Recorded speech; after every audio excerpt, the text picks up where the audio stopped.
Hello मेरे प्यारे बच्चों, कैसे हो आप सब। उम्मीद करती हूँ आप सब बहुत अच्छे होंगे और अपनी पढ़ाई में व्यस्त होंगे। तो आपके channel bio with Toshi ma'am Hindi medium में बहुत बहुत स्वागत है।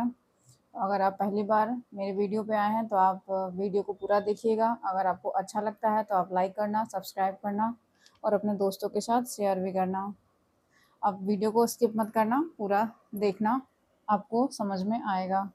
ठीक है, तो हम मेंडल का नियम पढ़ रहे थे। तो हमने मेंडल के नियम पढ़ लिए थे। ठीक है, हमने प्रभावता का नियम, पृथक्करण का नियम हमने पढ़ लिया था। ठीक है, आज हम देखने वाले हैं मेंडल के प्रभावता के नियम के अपवाद क्या क्या थे। जैसे कि मेंडल ने पहली बार दिया था प्रभाविता का नियम, तो उसमें एक लक्षण प्रभावी हो रहा था, एक लक्षण अप्रभावी था। दूसरा लक्षण क्या था? पृथक्करण का नियम। ठीक है, इसमें हमने क्या देखा था कि दो गैमेट्स साथ में होते तो हैं लेकिन एक दूसरे में मिलते नहीं हैं, और F2 जनरेशन में वो अपने आप को शो करते हैं, जिसके फलस्वरूप आपको 3 पौधे लंबे और एक पौधा बौना दिखाई देता है। तो इसी प्रकार कुछ पौधे ऐसे भी होते हैं जिनमें मेंडल का रूल काम नहीं करता है। तो आइए देखते हैं कि अपूर्ण प्रभावता के नियम में क्या है। ठीक है, अपूर्ण प्रभावता का नियम जनरली मेंडल के नियम को फॉलो नहीं करता है। ठीक है, क्योंकि इसमें हमें क्या होना चाहिए, इसमें हमें या तो एक लक्षण प्रभावी दिखना चाहिए या फिर पृथक्करण का नियम दिखना चाहिए। कोई सा नियम हमको इसमें से दिखाई देना चाहिए, लेकिन हमें क्या होता है, हमें इसमें कोई भी नियम लगता हुआ दिखाई नहीं देता है। क्यों नहीं दिखाई देता है? क्योंकि देखिए आपने क्या लिया था, चलिए हम पढ़ के देख लेते हैं। आइए पढ़ते हैं हम। देखिए क्या कह रहा है बेटा, मेंडल के प्रभाविता के नियम के दो प्रमुख अपवाद हैं। ठीक है, तो मेंडल ने जो दो प्रभावता के नियम दिए थे बेटा, उसमें से इनके अपवाद हैं ये। ठीक है, तो इनका पहला अपवाद है अपूर्ण प्रभावता का नियम और दूसरा अपवाद है सहप्रभाविता का नियम। ठीक है, तो पहले हम पढ़ेंगे अपूर्ण प्रभाविता का नियम, इनकम्प्लीट डोमिनेंस। ठीक है, इसका मतलब भी देखो बेटा, डोमिनेंस कैसा है, इनकम्प्लीट है, मतलब पूरी तरीके से प्रभावी नहीं हो पा रहा है ये। तो प्रभावता का नियम हमने देखा था कि F1 जनरेशन में एक लक्षण आपका प्रभावी हो रहा था, जिसके कारण हमें लंबे पौधे प्राप्त हो रहे थे। लेकिन इसमें आपको देखने को क्या मिल रहा है कि आपका जो डोमिनेंस है, जो प्रभाविता है, वो अपूर्ण है। ठीक है, वो पूरी तरीके से नहीं हो पा रहा है। आइए आप पढ़ते हैं, तब आपको पूरी तरीके से समझ में आएगा। मतलब प्रभावता का नियम यहाँ पूरी तरीके से लागू नहीं हो पा रहा है। तो कोई पौधा इसमें प्रभावी नहीं दिख रहा है, ना लाल प्रभावी दिखेगा ना सफेद प्रभावी दिखेगा। ठीक है, कुछ और ही बन जाएगा। ठीक, देखो कह रहा है कि अपूर्ण प्रभावता में F1 संकर जीवों का लक्षण प्रारूप दोनों समयुग्मजीय जनकों से नहीं मिलता है। ठीक है, तो जो हमने देखा था आपने कल की वीडियो में कि F1 संकर जो था, जो हमें F1 पीढ़ी मिली थी, उसमें संकर पौधे मिल रहे थे जो कैसे थे, लंबे थे। इसमें आपको capital T, small T, capital T ऐसे 4 पौधे आपको मिले थे ना, जो सभी लंबे थे। ठीक है, तो उसमें कह रहा है कि F1 संकर जीवों का लक्षण प्रारूप मतलब फिनोटाइप, जैसे आप उसको लक्षण प्रारूप मतलब आप पौधे को देखकर बता दो कि लंबा है या बौना है। ठीक है, तो लक्षण प्रारूप दोनों समयुग्मजीय जनकों से नहीं मिलता है। तो समयुग्मजीय का मतलब क्या हुआ, या कैपिटल टी या स्मॉल टी आपने लिया था ना जनक, जो आपने क्या लिया था, शुद्ध लंबा शुद्ध बौना पौधा लिया था। तो शुद्ध लंबा क्या था, समयुग्मजीय था, कैपिटल टी। ऐसे ही शुद्ध बौना कैसा था, वो भी समयुग्मजीय था, होमोजाइगस था, मतलब स्मॉल टी पेरेंट था। ठीक है, तो ये कैसे थे, ये आपके F1 संकर में ये दिखाई नहीं देते हैं, मिलता नहीं ना है। जो आप लेते हो क्या वही आपको मिलता है, F1 जनरेशन में नहीं मिलता है ना, क्योंकि आपने समयुग्मजीय लिया था और आपको मिलता क्या, आपको हेट्रोजाइगस या विषम युग्मजीय आपको मिलता है। ठीक है, अपितु दोनों का मध्यवर्ती इंटरमीडिएट होता है। तो आपने लिया था समयुग्मजीय पौधा आपने लिया। ठीक है, अब लेने के बाद आपको क्या मिल गया, आपको इंटरमीडिएट पौधा मिल गया, ना तो लाल मिला ना तो पीला मिला। ठीक है, अभी हम एग्जांपल से समझेंगे। तो मतलब कुछ और ही बन गया, इंटरमीडिएट हो गया, मतलब दोनों ही मिक्स हो गए उसमें, ना तो लाल प्रभावी हुआ ना सफेद प्रभावी हुआ, दोनों ही अपने लक्षण शो करेंगे। ठीक है, देखिए क्या कह रहा है कि अतः स्पष्ट है कि युग्म विकल्पी जोड़े के दोनों जीन्स के बीच प्रभावी और अप्रभावी का संबंध नहीं होता है, बल्कि ये सम्मिश्रित लक्षण प्रारूप प्रदर्शित करते हैं, मतलब दोनों ही आपस में मिक्स हो जाते हैं। ठीक है, इसकी खोज किसने की थी? कार्ल कॉरेंस ने 1903 में की थी। ठीक है, तो आप बेटा याद रखना, ये बार बार 1 नंबर में क्वेश्चन पूछता है कि अपूर्ण प्रभावता की खोज किसने की थी, तो आप बताओगे कार्ल कॉरेंस ने की थी। ठीक है, कब की थी? 1903 ईस्वी में की थी। अब देखिए कह रहा है कि जब अब देखो कौन कौन से पौधे में आपको देखने को मिलता है जहां मेंडल का रूल काम नहीं करता है। तो आपने देखा कि गुलाबास या 4 o'clock जिसे कहते हैं, या बॉटनिकल लैंग्वेज में मिराबिलिस जलापा कहते हैं। ठीक है, तो मिराबिलिस जलापा के लाल पुष्पों वाले शुद्ध नस्ली पादपों को सफेद पुष्प स्मॉल आर वाले शुद्ध नस्ली पादपों से संकरण कराया जाता है। तो F1 पीढ़ी में लाल नहीं वरन गुलाबी रंग का पुष्प दिखाई देता है। ठीक है, तो मतलब आपने एक लाल लिया था और एक सफेद पौधा लिया, किसका लिया? मिराबिलिस जलापा का। ठीक है, हर पौधे पे ये रूल काम करता है, कुछ ही पौधे होते हैं जिसपे मेंडल के प्रभाविता का नियम काम नहीं करता है। तो वो कौन सा पौधा है? कुछ पौधा आपका मिराबिलिस जलापा या 4 o'clock या गुलाबास। ठीक है, यही वो पौधे हैं जिसपे मेंडल का रूल काम नहीं करता है। ठीक है, अब देखिए कह रहा है कि आपका क्या मिल जाता है? आपको F1 जनरेशन में आपको गुलाबी पौधा दिखाई देता है, जिसमें क्या होता है? गुलाबी पौधा जब लाल और सफ़ेद दोनों पूरी तरीके से मिक्स हो जाते हैं बेटा, तो उसमें क्या होता है? आपका गुलाबी रंग मिल जाता है। तो इसमें ना लाल प्रभावी हुआ और ना ही सफ़ेद प्रभाव हुआ, इसमें कोई भी लक्षण प्रभावी नहीं होता है, इसीलिए हम कहते हैं इसको अपूर्ण प्रभाविता का नियम। ठीक है बेटा, अब देखो कह रहा है कि इस F1 पीढ़ी में स्वपरागण करने पर F2 पीढ़ी में 25% पादप लाल रंग के, 50% पादप गुलाबी रंग के तथा 25% पादप सफेद पुष्पों वाले प्राप्त हुए। ठीक है, तो आपने देखा जब F1 जनरेशन कराया बेटा तो आपको गुलाबी रंग का पौधा मिला। उसके बाद जब आप गुलाबी रंग का फिर से स्वपरागण कराते हो तो आपको क्या मिल जाता है? आपको एक पौधा लाल, 2 पौधे कैसे गुलाबी और 1 पौधा आपको सफ़ेद पुष्प वाले मिलते हैं। पुष्प वाले पादपों का लक्षण प्रारूप एवं जीन प्रारूप अनुपात 1:2:1 रहा, अतः इनका लक्षण प्रारूप अनुपात 3:1 प्राप्त नहीं होता है। जैसे कि हमने देखा था कि अपूर्ण पृथक्करण के नियम में हमको 3:1 का रेशियो मिल रहा था, मतलब 3 लंबा पौधा और 1 बौना पौधा प्राप्त हो रहा था, लेकिन यहाँ पे आप देखोगे तो आपको 1:2:1 का रेशियो मिल रहा है। ठीक है, इस प्रकार गुलाबास के पुष्पों में लाल रंग सफेद रंग पर पूर्ण प्रभावी नहीं है। ठीक है, आप देख रहे हो कि लाल रंग जो है यहाँ पे सफेद रंग पर प्रभावी नहीं हो पा रहा है। इसका अन्य उदाहरण कौन सा पौधा बेटा? स्वान पुष्प या स्नैप ड्रैगन। ठीक है, या एंटीराइनम मेजस ठीक भी कहते हैं, ये सब एक ही है। स्वान पुष्प, स्नैप ड्रैगन या एंटीराइनम मेजस, आपको इन तीनों में से किसी एक का भी नाम देके पूछ सकता है। ठीक है बेटा, किसमें अपूर्ण प्रभाविता का काम करता है या पूर्ण प्रभाविता का नियम काम करता है। ठीक है, तो आइए हम इसको, आप देखो यहाँ पे ये पी जनरेशन है, इसमें देखो एक लाल पुष्प लिया है और एक सफेद पुष्प लिया है। ठीक है, अब इसमें देखो इसका जीन क्या लिया है? Capital R, small r. ठीक है, अब उसका हमने क्या बनाया? इसका हमने गैमेट बनाया। तो गैमेट बनाते टाइम आप देखते हो कि हम उसका हाफ कर देते हैं, तो आपने हाफ कर दिया तो एक आर ये आ गया और हाफ करने के बाद एक ये आर आपको मिल गया। ठीक है, अब इसका हमने क्रॉस कराया तो आपने देखा कि कैपिटल आर स्मॉल आर, तो आपको क्या मिल गया? ये F1 जनरेशन मिला, लेकिन ये पौधा कैसा हो गया? गुलाबी हो गया, जबकि इसको कैसा होना चाहिए था? मेंडल के हिसाब से इसको लाल होना चाहिए था, क्योंकि पहली पीढ़ी में आपको प्रभावी लक्षण काम करता है, लेकिन यहाँ पे मेंडल के नियम का उल्टा हो गया, यहाँ पे आपको गुलाबी रंग का पौधा मिल गया, इसीलिए हमने इसको कहा अपूर्ण प्रभाविता का नियम। ठीक है, तो आपने देखा कि आपको F1 जनरेशन में क्या मिल गया? गुलाबी सभी पौधे आपको गुलाबी रंग के मिल जाते हैं।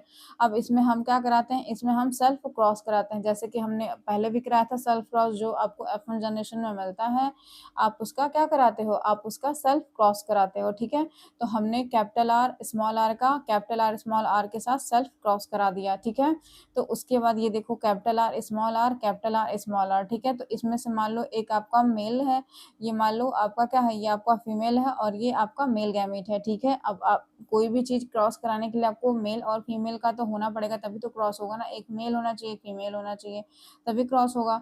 तो आपने एक मेल पौधा लिया और एक फीमेल पौधा लिया। ठीक है, अब देखा कि आपने इसका capital R small r, capital R small r, ये मान लो आपका फीमेल है और ये आपका मेल है, ठीक है।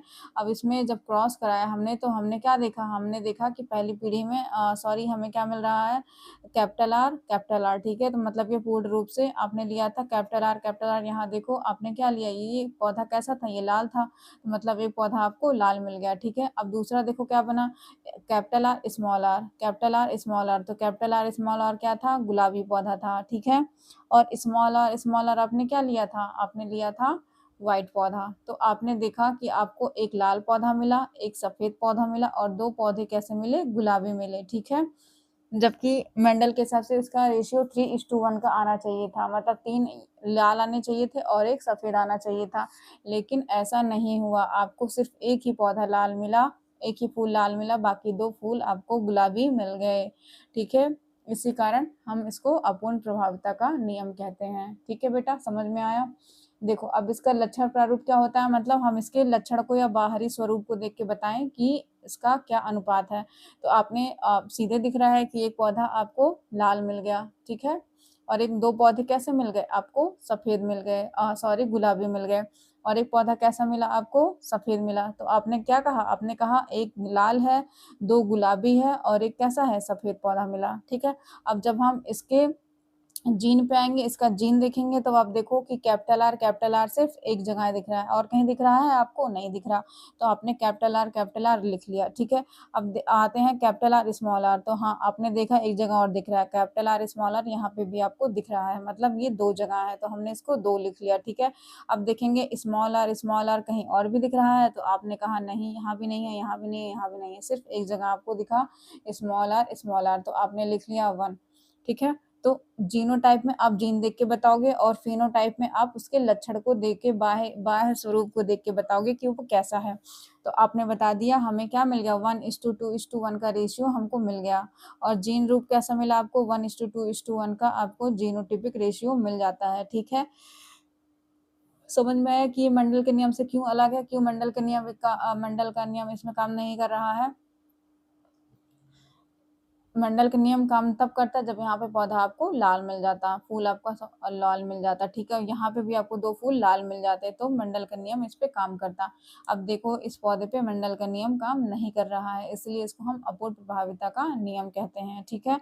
अब देखो इधर, उम्मीद करती हूँ आपको समझ में आ गया होगा। अब देखिए इसी तरीके से अगर आप जानवर, अभी तक तो हम पौधे का देख रहे थे, ये क्या था, ये स्नैप ड्रैगन का पौधा है बेटा, ठीक है। इसी पे हमने एक क्रॉस कराया था, ठीक है। अब कह रहा है कि अपूर्ण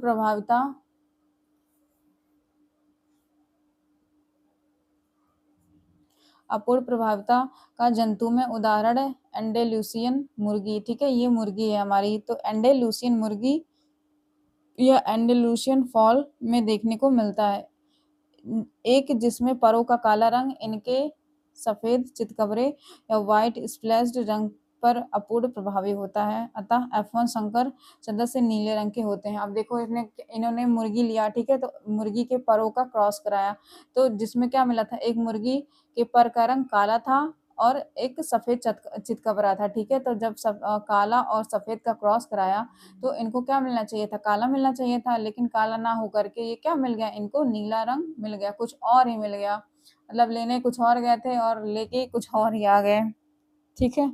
तो मिलना चाहिए था इनको काला, मिल गया क्या, नीला। अच्छा जब ये हुआ होगा तो पहचान, अगर मान लो कोई मालिक होगा और कहीं वो लेने गया होगा मुर्गा, तो उसने बोला होगा कि इन दोनों का क्रॉस कराओ, तो अगर नीला मिल गया हो तो कितना मतलब अच्छा, कितना आश्चर्यजनक बात है ना कि काला नीला का क्रॉस, काला और सफेद का क्रॉस कराया और आपको पूरी तरीके से नीला हो गया, मतलब क्या ही गजब है। तो देखो पूरा ही एकदम मंडल के नियम को उलट पुलट के रख दिया, मंडल ने क्या कहा था और क्या मिल गया इनको, ठीक है। तो इसीलिए हम कहते हैं इसको अपूर्ण प्रभाविता का नियम, जहाँ पे आपका प्रभाविता का नियम काम ना करे, ठीक है, उसको हम अपूर्ण प्रभाविता का नियम कहते हैं। सब पौधे पे बेटा काम करेगा, बस कुछ ही एक्सेप्शन आपको पता है, एक्सेप्शन हर जगह होते हैं, तो ये एक्सेप्शन था आपका, ठीक है। आपके पौधे में आपने देख लिया और जानवरों में आपने देख लिया, मुर्गी का काला और सफेद रंग, सफेद चितकबरे पे आपने क्रॉस कराया था, ये सब पर है, परों को समझते हो ना, कहते कहते परों को काट दो क्या कहते हैं, पापा की परी, नहीं सॉरी परा, पापा का परा तो वैसे ही ये परों का काला रंग और सफ़ेद चितकबरे पे क्रॉस कराते हैं हम, तो हमें नीला रंग का परा मिलता है। ठीक है, चलिए आगे देखते हैं। अब कह रहा है कि जीन द्वारा प्रभाविता का नियमन। ठीक है, regulation of dominance by gene. तो जीन के द्वारा कैसे प्रभावी नियम काम करता है वही हम देखने वाले हैं। तो जैसा कि हम जानते हैं कि जीन में विशिष्ट विशेषक को अभिव्यक्त करने की सूचना निहित रहती है, तो जाहिर सी बात है कि आपके जीन में ही सूचना होती है जो एक पीढ़ी से दूसरी पीढ़ी में जाती है। ठीक है, यही सूचना लेके जाती है एक पीढ़ी से दूसरी पीढ़ी में। ठीक है, अब द्विगुणित जीवों में युग्म विकल्पी के जोड़े के रूप में प्रत्येक जीन के दो प्रारूप विद्यमान रहते हैं। तो आपने देखा था कि अब द्विगुणित जीव जैसे कि हम हो गए जो हैप्लॉइड से मिलकर डिप्लॉइड जाइगोट बनाते हैं, तो वो सब डिप्लॉइड होते हैं। जैसे कि मनुष्य हो गए, जानवर हो गए, पौधे हो गए, सब क्या है, डिप्लॉइड जीव हैं। तो इसमें जो एलील होते हैं वो जोड़े के रूप में जाते हैं। जैसे एक जोड़ा एक लक्षण माता से एक लक्षण पिता से मिलकर एक जोड़ा हो जाता है, तो ये दोनों मिलके अगली पीढ़ी में जाते हैं। तो ये काम कब करेंगे, जब ये जोड़े में रहेंगे। ठीक है, जोड़ा एक माता से आता है और एक पिता से आता है, तब ये जोड़ा बनता है। ठीक है, प्रत्येक जीन के दो प्रारूप विद्यमान रहते हैं। समझ में आ गया आपको। यह आवश्यक नहीं है कि युग्म विकल्पी के जोड़े हमेशा एक जैसे हों। तो जाहिर सी बात है कि एक जैसे नहीं हो सकते हैं। जैसे कैपिटल टी लिया था और स्मॉल टी लिया था, तो हमें अपन जनरेशन में कैसा मिल गया था, हमें विषम युग्मजीव भी मिल गया था। तो जरूरी नहीं है कि आपका सम युग्मजीव भी हो। ठीक है, एक जैसे हों। अब विषम युग्मजीव स्थिति में भी यह होता है। ठीक है, इनमें से एक युग्म विकल्पी की भिन्नता का कारण इसमें आया कोई परिवर्तन हो सकता है। तो आपने जो इसमें जो एलील्स होते हैं, इसमें भिन्नता का कारण कुछ भी हो सकता है। ठीक है, जो एलील में निहित विशेष सूचना को रूपांतरित कर देता है। तो जब अगर भिन्नता, जैसे मान लो पर्यावरण की वजह से या आप बीमार हो गए या कुछ हो गया, तो उस वजह से भी आपके एलील्स क्या होते हैं, चेंज हो जाते हैं। ठीक है, तो सूचना क्या होता है, ये रूपांतरित हो जाता है। ठीक, उदाहरण के लिए देखो, एक जीन जिसमें एक विशेष एंजाइम उत्पन्न करने की सूचना है कि दोनों प्रतिरूप इसके दो युग्म विकल्पी रूप हैं। ठीक है, मान लेते हैं कि एक सामान्य युग्म विकल्पी ऐसा सामान्य एंजाइम उत्पन्न करता है जो एक क्रियाधार या सबस्ट्रेट के रूपांतरण के लिए आवश्यक है, जबकि रूपांतरित युग्म विकल्पी सैद्धांतिक रूप से सामान्य में से किसी एक परिवर्तन के लिए उत्तरदायी हो सकता है। तो जैसे कि आप देखते हो कि कोई सबस्ट्रेट होता है, तो जब वो एंजाइम से रिएक्ट करता है तो प्रोडक्ट बनता है। ठीक है बेटा, तो अगर मान लो कुछ भी दिक्कत हो गई, मान लो आपको वातावरण बहुत आपके शरीर का टेम्परेचर बहुत ज़्यादा हो गया, या आपका शरीर का पीएच ज़्यादा हो गया, या आप बीमार हो गए, तो मतलब किसी भी स्थिति में आपका क्या होता है, सबस्ट्रेट इधर उधर हो जाता है। तो जब सबस्ट्रेट इधर उधर हुआ तो प्रोडक्ट नहीं बनेगा। ठीक है, तो प्रोडक्ट का मतलब है आपको एनर्जी नहीं मिलेगी, एनर्जी नहीं मिलेगी तो बेटा काम नहीं हो पाएगा। ठीक है, तो ये कह रहा है कि उत्तरदायी हो सकता है। और इसमें देखो ये 3 प्रकार का होता है। सामान्य एंजाइम का मतलब वही हुआ बेटा, substrate plus product equal to क्या बन जाता है, substrate plus enzyme equal to product बनता है। जब सबस्ट्रेट और एंजाइम आपस में मिलते हैं तो हमारा प्रोडक्ट बन जाता है। लेकिन ये सामान्य अवस्था है। सामान्य जैसे जनरली अभी आप ठीक हो, पढ़ रहे हो, अच्छे से लेटे हो, तो आपका जो सबस्ट्रेट होगा और एंजाइम आपस में मिलेंगे तो आपका प्रोडक्ट बन जाएगा, मतलब आपको एनर्जी मिलने लगेगी। ठीक है, अब देखो दूसरा क्या कह रहा है, कार्य अक्षम एंजाइम। ठीक है, कार्य अच्छा मतलब कार्य करने में अक्षम ना हो। तो इसमें क्या होता है, एंजाइम इनएक्टिव हो जाता है। एंजाइम इनएक्टिव कब होता है बेटा, जब आपके शरीर का, मैंने वही बताया कि जब आपके शरीर का पीएच ज़्यादा हो जाए या टेम्परेचर ज़्यादा हो जाए, या आपने कोई पॉइजन खा लिया हो, या मतलब कुछ भी ऐसा चीज़ जो आपके शरीर के लिए सही नहीं था, तो अगर आपने ऐसा चीज़ खा लिया तो आपका शरीर कैसा हो जाता है, इनबैलेंस हो जाता है, आपके एंजाइम काम नहीं करने पाते हैं। तो एंजाइम देखो बेटा, बिना एंजाइम के आपके शरीर का कोई काम नहीं हो पाता है। जैसे आपका खाना पचता है तो उसमें एंजाइम की जरूरत पड़ती है। आपने प्रोटीन खाया तो उसमें क्या होता है, प्रोटियोलिटिक एंजाइम्स होते हैं। ठीक है, जैसे पेप्टिक हो गया, ट्रिप्सिन हो गया, ये सब क्या होते हैं, प्रोटीन को तोड़ने वाले एंजाइम होते हैं। तो बेटा ये सब अगर नॉर्मल अवस्था में है तो आपने जो भी प्रोटीन खाया वो अमीनो एसिड में टूट जाएगा, जो भी कार्बोहाइड्रेट खाया वो ग्लूकोज में बदल जाएगा। तो ये सारे काम एंजाइम से करते हैं। तो नॉर्मल कंडीशन में तो आपका होगा ये सारे काम, लेकिन जब आपका एंजाइम ही इनएक्टिव हो गया तो आपका प्रोडक्ट नहीं बन पाएगा, मतलब आपको एनर्जी ही नहीं मिल पाएगी। आपने प्रोटीन खाया तो आपको क्या नहीं मिला, आपको अमीनो अम्ल ही नहीं मिला, क्योंकि आपने आपने जो आपका जो शरीर का एंजाइम है वो कैसा हो गया, वो काम ही नहीं कर रहा है। अब काम कैसे कम कर पाएगा? जब आपने बीमार हो गया या आपने कुछ खा लिया, पॉइज़न खा लिया, या फिर आपके शरीर का पीएच ज़्यादा हो गया, या कुछ आपने दवाई खा ली ऐसी जो आपके लिए ज़रूरी नहीं थी। तो ऐसे कंडीशन में मतलब एंजाइम आपके इनएक्टिव हो जाते हैं, ठीक है? अब अगला क्या कह रहा है कि एंजाइम की अनुपस्थिति। अब मान लो आपके सारे काम एंजाइम की उपस्थिति में ही हो रहे हैं। अगर आपका एंजाइम ही ना हो तो क्या होगा? काम तो होगा लेकिन आपका जो शरीर है वो बेटा बहुत ही स्लो काम करेगा। खाना टूटेगा, आपने जो प्रोटीन खाया वो टूटेगा अमीनो अम्ल में, लेकिन 1 साल में टूटेगा कि 2 साल में टूटेगा कि 4 साल में टूटेगा, भगवान जाने। तो जब आप खाना खाओगे, आपको एनर्जी ही नहीं मिलेगी तो आप जीवित रह पाओगे? नहीं ना रह पाओगे। तो एंजाइम की अनुपस्थिति में तो हम मतलब एक तरीके से लाइफ को इमेजिन ही नहीं कर सकते कि आप कैसे जियोगे। कार्य तो होगा लेकिन बहुत ही स्लो होगा, ठीक है? आपका प्रोटीन नहीं पचेगा, आपका खाना नहीं पचेगा। आपने जो ग्लूकोज़ खाया, सॉरी, जो आपने कार्बोहाइड्रेट खाया वो ग्लूकोज़ में नहीं जाएगा, ठीक है? तो मतलब एंजाइम की अनुपस्थिति में तो आपके काम होंगे लेकिन बहुत ही स्लो हो जाएँगे, ठीक है? और एंजाइम इनएक्टिव होगा तो कभी टूटेगा ही नहीं, फिर तो आप अपने जीवन को सोच भी नहीं सकते कि आप जीवन कैसे चलेगा। क्योंकि एंजाइम ही नहीं होगा तो कोई चीज़ टूटेगा नहीं। इसमें तो मान लो फिर भी टूट रहा है 2 साल में, 4 साल में, 10 साल में। इसमें फाइनली कम से कम आपने प्रोटीन खाया वो अमीनो अम्ल में टूटा तो सही, लेकिन यहाँ पे तो टूटने का ही चांस नहीं है, एंजाइम इनएक्टिव है हमारा, ठीक? तो समझ में आ गया ना तीनों? अब देखो वही यहाँ पे नीचे कह रहा है कि पहले परिवर्तन में रूपांतरित युग्म विकल्पी अरूपांतरित युग्म विकल्पी के समरूप है, अर्थात यह भी सबस्ट्रेट को बदलकर उसी पुराने लक्षण प्रारूप या विशेषक को उत्पन्न करेगा। इस प्रकार के युग्म विकल्पी युग्मों को अनेक उदाहरण हैं, किंतु जब युग्म विकल्पी कोई भी एंजाइम नहीं उत्पन्न करता है या कार्य अक्षम एंजाइम का उत्पादन करता है तो लक्षण प्रारूप प्रभावित हो सकते हैं, ठीक है? बिल्कुल प्रभावित होंगे। जैसे कि आप, वही मैंने बताया ना कि जब एंजाइम ही काम नहीं करेगा तो आपको क्या दिखाई देगा? आपको कहीं से कोई लक्षण दिखाई देंगे ही नहीं, आपका प्रोटीन बदलेगा ही नहीं, आपका कार्बोहाइड्रेट टूटेगा ही नहीं, ठीक है? तो लक्षण प्रारूप या विशेषक अरूपांतरित युग्म विकल्पी के कार्य के ऊपर ही निर्भर करता है, ठीक है? सामान्यतः अरूपांतरित कार्यकारी युग्म विकल्पी जो मौलिक रूप का प्रतिनिधित्व करता है प्रभावी होता है, तथा रूपांतरित युग्म विकल्पी अप्रभावी, ठीक है? इसलिए इस उदाहरण में अप्रभावी युग्म विकल्पी के प्रदर्शित होने पर या तो एंजाइम बनता ही नहीं है या कार्यक्षम एंजाइम नहीं बनता है, ठीक है? तो ये समझ में आ गया ना? सामान्य एंजाइम सामान्य काम करेगा नॉर्मल स्थिति में। अगर एंजाइम ही एब्सेंट हो जाएगा तो क्या होगा? आपका कोई काम, आपके शरीर के सारे काम रुक जाएंगे, ठीक है? अगर एंजाइम ही नहीं होगा तो आपका कोई काम होगा ही नहीं। ऐसे पौधे में भी है, अगर उसमें एंजाइम ही नहीं बनेगा, एंजाइम ही नहीं होगा तो वो हरा नहीं होगा, फल नहीं बना पाएगा, उसकी पत्तियां पीली पड़ जाएंगी। तो बिना एंजाइम के कोई काम हो ही नहीं सकता, और एंजाइम की अनुपस्थिति में तो बिल्कुल ही नहीं होगा, ठीक है? तो आगे देखते हैं। आपका कह रहा है कि कोडोमिनेंस। कोडोमिनेंस का मतलब सहप्रभाविता, मतलब कि दोनों ही प्रभावी होंगे, दोनों ही, कोई एक दूसरे से कम नहीं है। यहाँ पे हम एग्जांपल लेंगे 2 सोमो पहलवान का, मतलब कि आपके पहले हमने सोमो पहलवान और चिंटू भैया का एग्जांपल लिया था, यहाँ पे हम लेंगे दोनों ही प्रभावी हैं, ठीक है?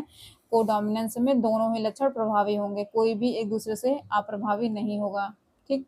तो देखो यहाँ कह रहा है कि यदि किसी जीन के दोनों युग्म विकल्पी एलेल्स F1 पीढ़ी में समान रूप से पूर्णतः साथ साथ अभिव्यक्त होते हैं, ठीक है?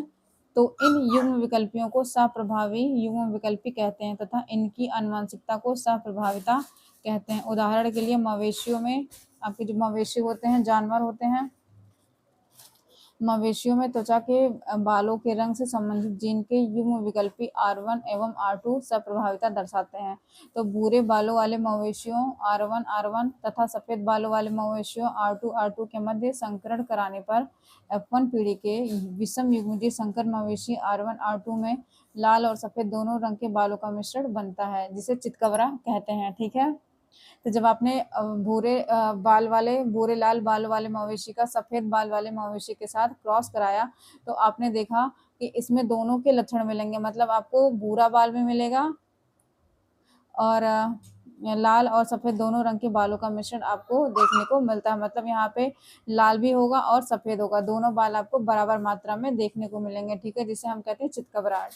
यहाँ पे कोई देखो यहाँ पे आपको होना चाहिए था कि लाल रंग आपको दिखना चाहिए था, लेकिन क्या हो रहा है यहाँ पे सफेद भी अपने आप को पूरी तरीके से प्रदर्शित कर रहा है। जितना लाल है उतना ही सफेद भी आपको मिलेगा। अगर 50% बाल सफेद है तो 50% बाल लाल भी होगा। ठीक है, यहाँ पे दोनों ही लक्षण अपने प्रदर्शित करते हैं अपन जनरेशन में। ठीक है, तो ये भी देखो मेंडल के नियम को फॉलो नहीं कर रहा है। अगर मेंडल के नियम को फॉलो करता तो मतलब यहाँ पे लाल रंग इसका प्रभावी होता। ठीक है, अब देखो लोग कह रहा है कि मानव रुधिर समूह ए बी की अभिव्यक्ति भी प्रभाविता का उदाहरण है। तो जैसे कि आपको पता है कि हमारा जो ब्लड ग्रुप है वो ए बी और ओ से मिलकर बना हुआ है। तो आप देखो तो ए बी जो है वो सप्रभाविता को प्रदर्शित करता है। मतलब यहाँ पे ए के कैरेक्टर भी आते हैं और बी के कैरेक्टर भी आते हैं। मतलब दोनों ही यहाँ पे ना ए दबेगा ना बी दबेगा, दोनों ही अपने अपने लक्षण पूरी तरीके से प्रभाविता का प्रदर्शन करेंगे, दोनों ही अपने प्रभाविता को दिखाएंगे। ठीक है, जैसे मनुष्य में ए बी रुधिर वर्ग भी आई ए और आई बी जीन्स की सप्रभाविता के कारण होता है। ठीक है, इसके अतिरिक्त सीकल सेल एनीमिया में रोग की विषमयुजी अवस्था HbA-HbS में दोनों जीन प्रभावित होते हैं, अतः इसमें स्वस्थ एवं विकृत दोनों तरह की RBC बनती है। ठीक है, तो सहप्रभाविता का मतलब यही होता है बेटा कि दोनों ही प्रभावी होंगे। यहाँ पे अगर लाल लिया है सफेद लिया है तो लाल भी दिखेगा सफेद भी दिखेगा। ठीक है, तो अगर वैसे ही अगर आप ब्लड ग्रुप की बात करते हो तो अगर आपने ए बी ब्लड ग्रुप लिया, ए बी में तो काम नहीं करेगा, मतलब आपने सिर्फ ए लिया या सिर्फ बी लिया तो इसमें काम नहीं करता। लेकिन जब आपने ए बी ब्लड ग्रुप लिया तो देखा कि जितना ए है उतना ही बी भी है। ठीक है, तो दोनों ही लक्षण अपना प्रदर्शित करते हैं। ठीक है, तो सह प्रभाविता मतलब साथ साथ प्रभावी होंगे। सह मतलब क्या, साथ मान लो, और प्रभाविता मतलब प्रभावी, साथ साथ प्रभावी होंगे। ठीक है, अब देखो अगला क्या कह रहा है हमारा, कि अपूर्ण प्रभाविता और साफ प्रभाविता में क्या अंतर है, क्योंकि आप कहीं कंफ्यूज ना हो जाओ कि मंडल के नियम की ये अपवाद है। तो आप देखो कि इन दोनों में क्या अंतर है। तो अपूर्ण प्रभाविता और साफ प्रभाविता, तो अपूर्ण का मतलब ये होगा कि ये पूरी तरीके से प्रभावी ही नहीं है। ठीक है, और सह प्रभाविता मतलब साथ साथ प्रभावी है। तो देखो कह रहा है कि दोनों युग्म विकल्पी अपनी स्वतंत्र अभिव्यक्ति नहीं कर पाते हैं। तो इसमें ना लाल अपनी अभिव्यक्ति कर पा रहा है और ना ही सफेद अपनी अभिव्यक्ति कर पा रहा है। तो क्या है, दोनों ही अप्रभावी हैं। तो कुछ और ही बन जा रहा है, ना तो लाल दिख रहा ना सफेद दिख रहा है, बन क्या जा रहा है, गुलाबी बन जा रहा है यहाँ पे। ठीक है, और सह प्रभाविता में क्या है कि दोनों युग्म विकल्पी अपनी स्वतंत्र अभिव्यक्ति करते हैं। सह प्रभाविता मतलब साथ साथ प्रभावी होंगे। तो अगर आपने लाल और सफेद लिया है तो आपको लाल भी मिलेगा 50% और सफेद भी 50% ही आपको मिलेगा देखने को। मतलब दोनों ही साथ में प्रभावी दिखते हैं यहाँ पे। अब देखो अगला कह रहा है कि दोनों युग्म विकल्पों के विशेषक संकर में मिश्रित हो जाते हैं। ठीक है, तो इसमें क्या होते हैं, दोनों जो युग्म विकल्पी थे उनके कैपिटल आर स्मॉल आर ये दोनों साथ में क्या होते हैं, मिश्रित हो जाते हैं। ठीक है, और इसमें कह रहा है कि दोनों युग्म विकल्पों में के विशेषक संकर में मिश्रित नहीं होते हैं। ठीक है, इसमें तो आपस में मिल गए तो गुलाबी बन गया, लेकिन इसमें आपस में नहीं मिलते हैं। अगर आपने कैपिटल आर लिया है या स्मॉल आर लिया तो कैपिटल आर स्मॉल आर, या ए बी लिया है तो ए और बी दोनों ही आपको देखने को मिलते हैं, मतलब आपस में मिक्स नहीं होते हैं। जबकि अपूर्ण प्रभाविता में मिक्स हो जाते हैं और कुछ और ही बना लेते हैं। ठीक है, अब कह रहा है कि संकर में नया मध्यवर्ती विशेषक उत्पन्न होता है। तो हाँ सही बात है, क्योंकि आपने सफेद लिया था लाल पौधा लिया था तो आपने देखा कि गुलाबी बन गया, कुछ और ही बन गया। ठीक है, मध्यवर्ती चीज बन गई। अब संकर में नया विशेषक उत्पन्न नहीं होता है। ठीक है, क्योंकि नहीं कहाँ नया मिला देखने को, आपको कुछ नया मिला नहीं ना, आपने सफेद लिया था और काला लिया था तो सफेद और काला दोनों ही आपको देखने को मिल गए थे। ठीक है, कोई यहाँ पे नया चीज नहीं बनता है।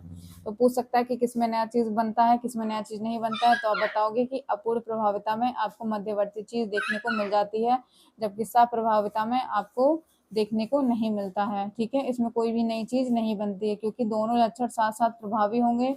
तो आधा लक्षण आपका माता से आएगा और आधा लक्षण आपके पिता से आएगा, तो दोनों ही साथ में प्रभावी हो जाएंगे। ठीक है, अब अगला कह रहा है कि देखो युग्म विकल्पी मात्रात्मक प्रभाव दिखाते हैं, अर्थात एक प्रभावी युग्म विकल्पी आधा और दोनों प्रभावी युग्म उत्पन्न करते हैं। ठीक है, तो कह रहा है कि इसमें दोनों ही आधा आधा अपना लक्षण प्रकट करते हैं।